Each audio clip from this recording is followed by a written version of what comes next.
Sur l'exploitation agricole, on est ISO 14001 depuis maintenant presque 10 ans. Et dans cette démarche environnementale, on a cherché à réduire l'impact de notre activité agricole sur l'environnement. Et c'est ce qui nous a conduit à la méthanisation. En fait, ici, on a la chance d'être dans un réseau périurbain qui est desservi par le gaz naturel. Et c'est ce qui nous a conduit à produire du biométhane injecté. C'est un investissement assez important qui coûte un peu plus de 3 millions d'euros. Donc on ne l'a pas fait tout seul, on s'est associé à 3 autres exploitations pour pouvoir construire ce projet techniquement, agronomiquement, puis également financièrement. On arrive à un temps de retour sur investissement d'à peu près 8 ans.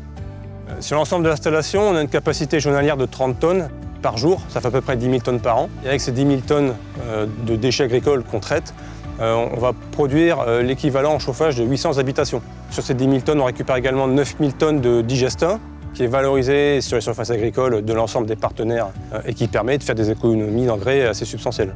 Au-delà de son financement, la méthanisation est un investissement qui nécessite un fort accompagnement en amont. Et cela commence par la prévention. Le rôle de la prévention, c'est avant tout d'accompagner notre sociétaire, de faire en sorte que la sécurité soit bien intégrée dans chaque étape de son projet. Et la première étape, en général, consiste à valider l'implantation de la station de biométhanisation, mais aussi la bonne mise en place de l'ensemble des équipements de sécurité incendie et de protection des personnes. Il y a des risques spécifiques liés à l'activité. Comme toute activité, on pense en premier au risque d'explosion, puisqu'on produit du gaz. Mais il n'y a pas que celui-là, il y a également les risques environnementaux, de pollution. C'est un projet assez complexe d'un point de vue financier, mais également dans sa partie assurance. Effectivement, nous allons couvrir tout ce qui est partie incendie, et dont la perte financière, qui peut s'établir sur 12 à 24 mois, tout dépend le risque. Il faut savoir également que l'exploitant passe des contrats avec GRDF, il peut donc y avoir des pénalités.